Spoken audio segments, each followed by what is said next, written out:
গৌর পাবে যাবে। অপরের অমঙ্গল কেউ করবেন না, তবে নিজের অমঙ্গল আগে হয়। আবার একটু মহাভারতে যাব, তাকাবেন কি শিশুপালের যখন জন্ম হলো, 3টে চোখ 4টা হাত। শিশুপালের মা কাঁধে করে নিয়ে যাচ্ছে, মাথায় করে জঙ্গলে ফেলতে। আকাশবাণী হলো, মা ছেলেকে ফেরত নিয়ে যাও। কি করব, রাক্ষস ছেলে বলে ফেলতে এসছো, তোমার ছেলেকে সবাই দেখতে আসবে। এমন একজন দেখতে আসবে যে দেখার সঙ্গে সঙ্গে তোমার ছেলের 2টো হাত 1টা চোখ খসে পড়বে, জানবে তারই হাতে তোমার ছেলের মৃত্যু হবে। কে এসেছিল মা? কৃষ্ণ। আমি কেন বলছি এটা আপনারা সবাই জানেন গল্পটা, কেন বলছি শেষ জায়গাটা শুনবেন। কেন বলছি অপরের অমঙ্গল করলে আগে আপনার হয়, প্রমাণ দেখুন। সঙ্গে সঙ্গে শিশুপাল শুয়ে আছে ভাইয়ের কোলে, কৃষ্ণ এলো, সঙ্গে সঙ্গে 1টা চোখ 2টো হাত খসে পড়ে গেল। তার মা জিজ্ঞেস করলো, কৃষ্ণ আমি তোর কে? পিসি। এ তোর কে? ভাই। কথা দে কৃষ্ণ, কি শত অপরাধ করলে ক্ষমা করে দিবি? পিসি আইন রাখবো, ফাঁক রেখে দেবো। শত অপরাধ করলে ক্ষমা করব, 101 করলে ক্ষমা করব না। যুধিষ্ঠির মহারাজ রাজ্য যজ্ঞ করলো, কৃষ্ণকে সভাপতি করলো, সবাই মেনে নিল, একজন মানল না। শিশুপাল চিৎকার করে বলল, কে লম্পট? চোর! তুমি লম্পট! তুমি চোর! তুমি লম্পট! তুমি চোর! কৃষ্ণ বলল, শিশুপাল বলে যা, বলে যা, তোর তো 100টা বলার কথা, তারপর দেখ আমি কে বটি। 101 হয়ে গেছে। কৃষ্ণ সুদর্শন চক্র দিয়ে শিশুপালের মস্তক ছেদন করে দিল। কৃষ্ণের আঙুলটা কেটে গিয়েছিল, সামনে দ্রৌপদী দাঁড়িয়েছিল, নিজের কাপড়টা টুকরো করে কেটে কৃষ্ণের আঙুলে বাঁধলো। কৃষ্ণ বলল, দ্রৌপদী এই কাপড় তুমি একদিন অনেক করে পাবে। কোন দিন? বস্ত্রণের দিনে। এই পর্যন্ত জানেন। এবার শুনুন, দ্রৌপদীর বস্ত্রণ হচ্ছে, 1 হাতে কাপড়টা ধরে আছে, 1 হাতে ভগবানকে ডাকছে। নারদমুনি কৃষ্ণকে বলল, কৃষ্ণ কি অসহায় নারী কাপড় চাইছে, তুমি দিচ্ছ না কেন? কৃষ্ণ বলল, নারদ দ্রৌপদীর পরীক্ষা নেবার জন্য প্রস্তুত, দ্রৌপদী পরীক্ষা দেবার জন্য প্রস্তুত নয়। বলে কেন? আমাকে 1 হাতে ভরসা করেছে, 1 হাতে ডাকছে। শোনো নারদ, এ জগতে যে 2 হাত তুলে ডাকে না, সে আমার কৃপা কোনোদিন পায় না। দ্রৌপদী বলে উঠলো, যা কিছু আমার সকলই তোমার, সকলই তোমার, আমার কেবল তুমি, প্রভু আমার কেবল তুমি। জীবনে মরণে জনমে জনমে জনমে প্রাণনাথ হইও তুমি, প্রাণনাথ হইও তুমি। তাকান কত দামি কথা আছে, তাকাবেন একবার এইদিকে, কত দামি কথা আছে। দ্রৌপদীর যেদিন বস্ত্রণ ছিল, শুনলে চমকে যাবেন। 80,000 লোক চেয়ারে বসে আছে, একটা মেয়ের কাপড় টানা হবে বলে।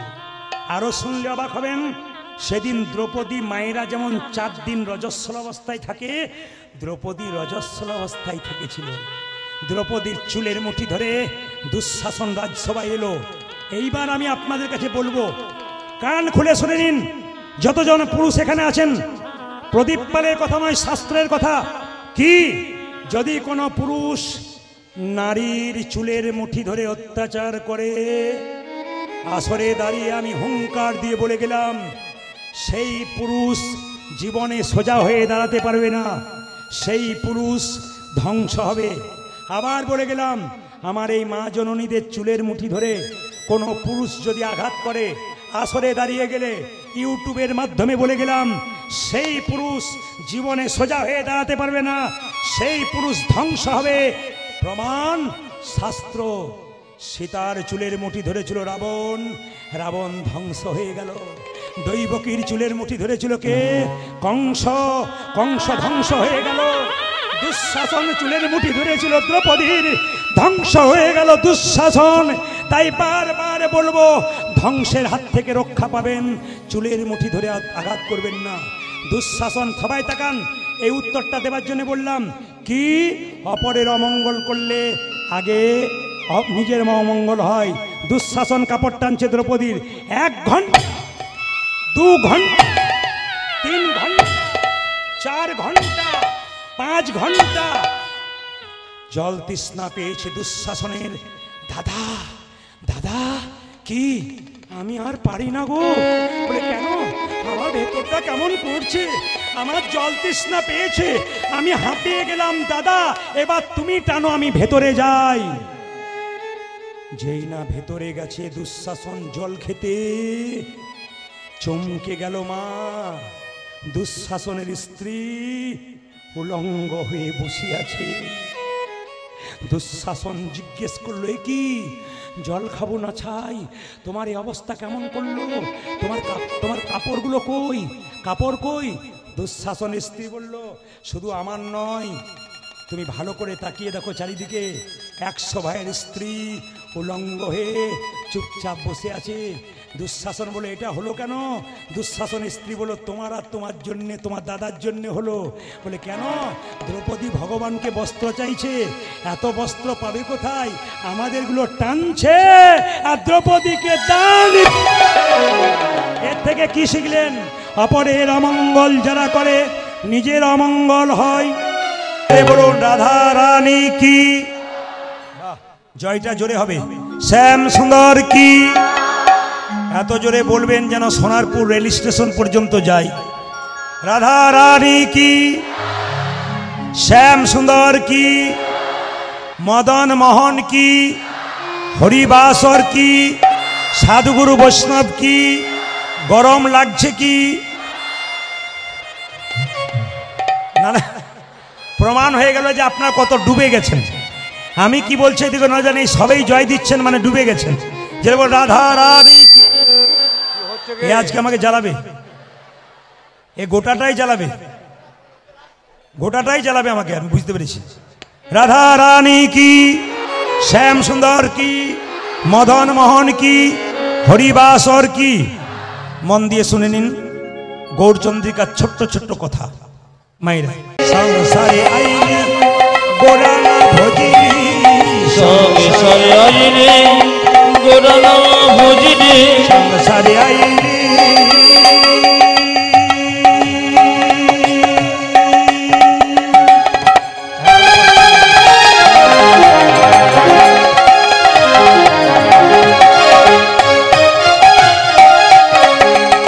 গোরা ভজিনি না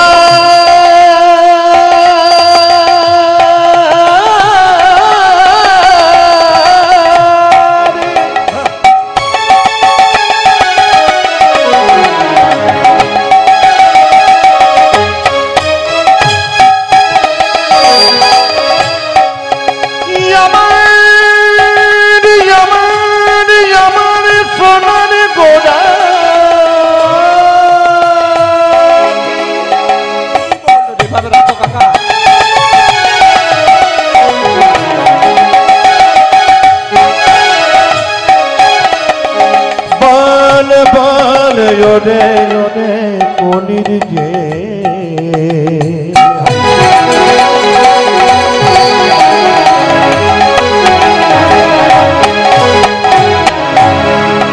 যেন সংসারে যাইনি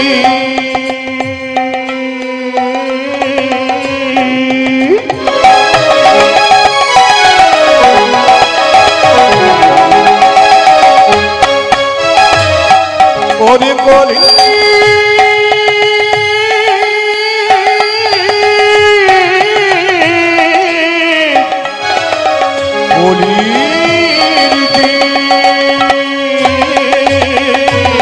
সংসারে আইনি কোরআনা ভজিনি শুনিনি কাহার কথা, আমার সংসারে গেলে জীবে গোরানা ভজিনি, না শুনিলি কাহার কথা। তোরা একুল অকুল দুকুল খাইলি কুল কুল দুকুল খাইলি এ কুলিও কুলি দুকুল খাইলি খাইলি লোচন একুল অকুল দুকুল খাইলি খাইলি লোচন মাথা ভজলি না গৌরাঙ্গের চরণ তোরা কেন ভজলি না গো রঙের চরণ ভজলি না গৌরাঙ্গের চরণ কেন বুঝলি না গুণাঙ্গের চরণ বদ্ধ রইল ভজলি না গৌরাঙ্গের চরণ ও তুই মিছে মারে পথর নিভবে সাদ সারি হলো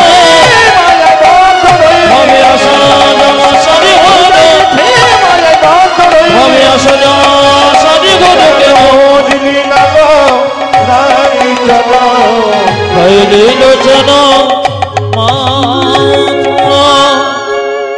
হরে কৃষ্ণ জয় নিতাই জয় নিতাই টোন বাড়াও টোন বাড়াও টোন বাড়াও সাউন্ড টোন বাড়াও ওখানে বাড়াও জয় নিতাই জয় নিতাই জয় নিতাই এটা কোথায় লুকিয়েছিল জয় নিতাই জয় নিতাই বেশ বেশ বেশ বেশ এগুলো মাইকম্যানদের নজর থাকা দরকার জোরে একবার উলু ধরে দিন মায়েরা নিতাই গৌর হরি হরি হরি বল হরি বল সবাই লক্ষ্য করবেন যে যেখানে বসে আছেন মায়েরা চৈতন্য চরিত গ্রন্থ লেখককে জীব গোস্বামী পাদ আমি এইটা বলি গৌরচন্দ্রিকা শেষ করে লীলার মধ্যে তত্ত্বের মধ্যে যাব শুধু শুনে নিন চৈতন্য চরিত গ্রন্থ জীব গোস্বামী পাদ নিমাই সন্ন্যাস নিয়েছিল 24 বছর বয়সে তখন বিষ্ণুপ্রিয়ার বয়স কত ছিল 14 বছর ও মায়েরা ওই 14 বছরে মেয়েটা শিখিয়ে দিল স্বামী ভক্তি কাকে বলে আজকালকার মেয়েদের স্বামী ভক্তি তো নিউ ডিজাইনের নাকি বলার দরকার নাই শ্বশুর শাশুড়ি সামনে বসে আছে আর মেয়েটি স্বামীর নাম ধরে রাখছে তাপস কি ডিজাইনের ডাক ঠাকুমা যেন নাতিকে ডাকছে লজ্জা পর্যন্ত করছে না কিন্তু জেনে নিন যে যেখানে বসে আছেন বিষ্ণুপ্রিয়ার কাছে শিখে নিন স্বামী ভক্তি কাকে বলে পৃথিবীর ইতিহাসে বিষ্ণুপ্রিয়ার নাম সোনার অক্ষরে লেখা আছে কেন লেখা আছে ও মায়েরা নিমাই যেদিন থেকে সন্ন্যাস নিয়ে চলে গেল বিষ্ণুপ্রিয়া সেই দিন থেকে ভোর 4টে ঘুম থেকে উঠে গঙ্গায় স্নান করে ভিজে কাপড়ে হরে কৃষ্ণ হরে কৃষ্ণ হরে কৃষ্ণ কত বয়স বললাম জোরে বলুন কত বললাম 14 বছর 14 বছর মানে কি আপনার বাড়িতে যে মেয়েটা ক্লাস 9-এ পড়ে ওই মেয়েটার বয়স 14 বছর ও শিখিয়ে দিল স্বামী ভক্তি কাকে বলে বিষ্ণুপ্রিয়া মাঘ মাসের রাত্রিতে যখন মানুষ ঘর থেকে বেরোতে পারছে না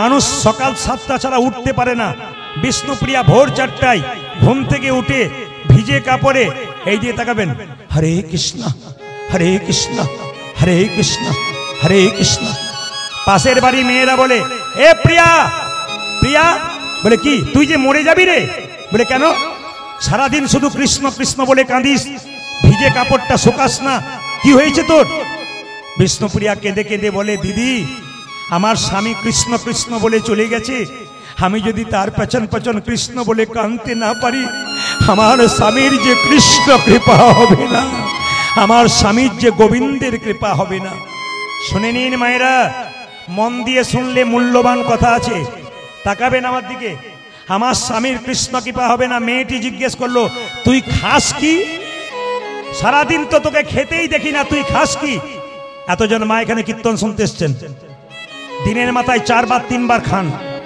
14 বছরের মেয়েটা দিনের মাথায় একবার খায় সকাল থেকে সন্ধে পর্যন্ত একটা করে ধান খুঁটে হরে কৃষ্ণ নাম করে সকাল থেকে সন্ধে পর্যন্ত যে কটা হরি নাম কটিত চাল একবার গঙ্গা থেকে জল এনে সেদ্ধ করে খাই হরি নাম বিষ্ণু ত্যাগে গোবিন্দ পাওয়া যায় ভোগে পাওয়া যায় না ত্যাগ যদি কেউ স্বীকার না করতে পারে গোবিন্দের কৃপা সে পাই না গোবিন্দের কৃপা সে পাই না নিমাই সন্ন্যাসের পর একবার অদ্বৈতের বাড়িতে এসেছিল। নিত্যানন্দ গিয়ে বলেছিল, নিমাই বাড়ি ফিরে চল। বলে কেন? তোর মা কাঁদছে রে, তোর স্ত্রী পাগলিনী, একবার চল, একবার চল। নিমাই বলল, দাদা, যে সন্ন্যাস নেয় তার বাড়ি যেতে নাই। তবে আমার মায়ের যদি আমাকে দেখবার ইচ্ছা হয়, নবদ্বীপের মেয়েদের যদি আমাকে দেখতে ইচ্ছা হয়, সবাইকে অদ্বৈতের বাড়িতে নিয়ে এসো, একজনকে আনবে না। বলুন তো মায়েরা কে? জোরে বলুন কে? আমি খুশি, বিষ্ণুপ্রিয়া। নিত্যানন্দ ছুটে এসে বলল, সচিমা, তোমার নিমাই এসেছে। তোমার নিমাই এসেছে।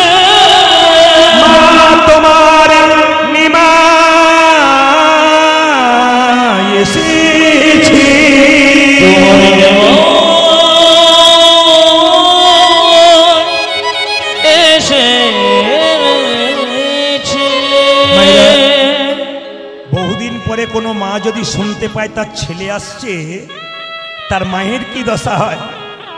সচিমাতা তাড়াতাড়ি বিষ্ণুপ্রিয়াকে বলছে, বৌমা তাড়াতাড়ি সেজে না, আমার নিমাই এসেছে দেখতে। নিত্যানন্দ হাত আগলে এসে বলল, দাঁড়াও, নিমাই সবাইকে যেতে বলেছে, বিষ্ণুপ্রিয়াকে যেতে বলেনি। বিষ্ণুপ্রিয়া আছাড় খেয়ে পড়ল মাটিতে, চলে গেল সচিমাতা নিমাই দেখতে। নবদ্বীপের মেয়েরা সবাই নিমাই দেখতে যাচ্ছে। বিষ্ণুপ্রিয়া কাঁদা বারান্দায় কাঁদছে ছটফট করে। নবদ্বীপের মেয়েরা চিৎকার করে বলছে, এ প্রিয়া, এ প্রভু সবাইকে ডাকলো আর তোকে ডাকলো না, কাটা গায়ে নুনের ছিটা।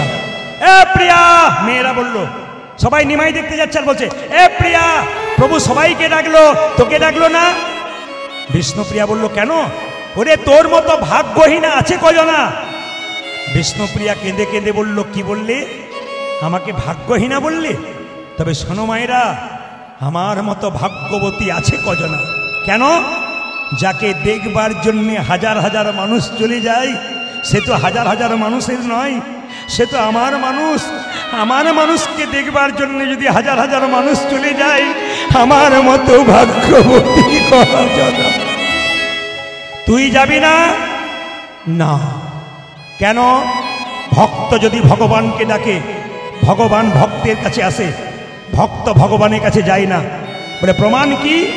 অহল্যা পাষাণ হয়েছিল, রামকে ডেকেছিল, রাম অহল্যার কাছে গিয়েছিল, অহল্যা রামের কাছে যায় নাই। বিষ্ণুপ্রিয়া বলল, শোন দিদি, আমার স্বামী আমার কাছে আসবে। বলে কেন আসবে? আসতে আমার স্বামী আমার কাছে আসবে। বলে কেন আসবে? বাচ্চা ছেলেদের ঘুড়ি ওড়ানো দেখেছিস?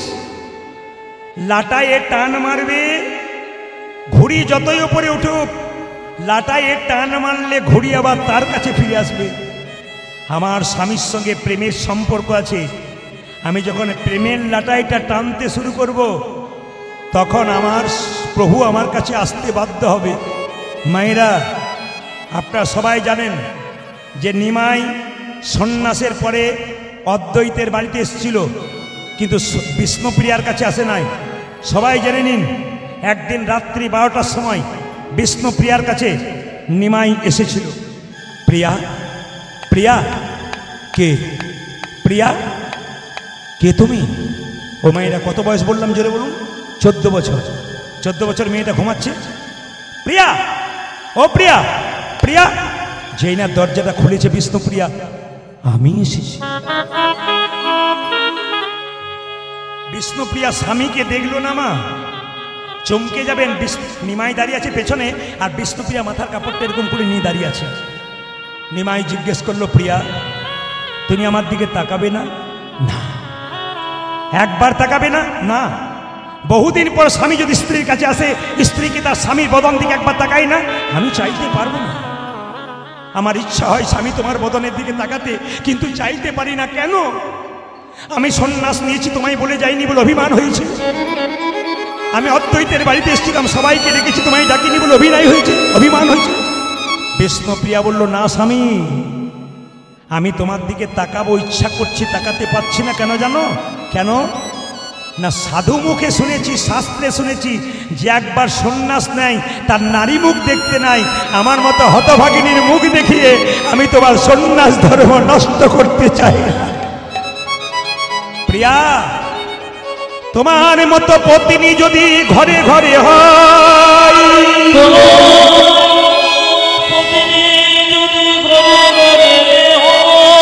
তবে প্রতিটি পতি গোবিন্দের চরণ পেয়ে যায়। গোবিন্দের চরণ পেয়ে যায়।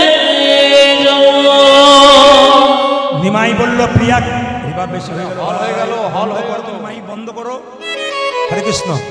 সবাই লোক, প্রিয়া প্রিয়া তুমি কিছু চাইবে না? বহুদিন পরে স্বামী স্ত্রীর কাছে এলে কিছু চাই না? না, আমি চাইব না। কেন চাইবে না? ভগবানকে যে প্রতিরূপে পেয়েছে তার আবার চাইবার কি আছে? কিছুই চাইবে না। তবে দেবে প্রভু, তোমার ওই খরম যুগল দাও।